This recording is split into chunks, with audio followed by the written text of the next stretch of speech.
It's important for students to learn about climate change because it really affects us and we really need to know the solutions so that we can have a better life in the future. Because youth will be more motivated to take real action if they start learning about climate change solutions early. Because we are the leaders of tomorrow and we need to know what measures to put in place to help protect our climate. I think it's really important for students to learn about climate change because it's up to our generation to fix what's happening. Because education is key in order to have these conversations in the first place. Because climate change is going to affect our generation very significantly in the future, and so we need to both understand it and know effective ways to solve it. I think it's important for students to learn about climate change and its solutions because it's something that heavily affects us, and it's important that we learn how to fix it sooner rather than later.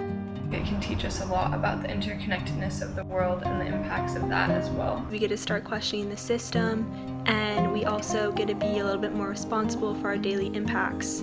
Education on climate change is very important because new generations need to be able to combat climate change, especially in places where past generations have done nothing to protect this planet and its future.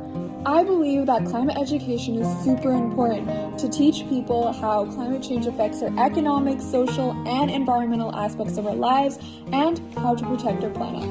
Because knowing about this climate change problem and its solutions will act as a fuel for our future decision makers on taking systemic action. Because climate change is already impacting us, and we have the right to take action. Because the education that we receive now will determine the future health and safety of our planet.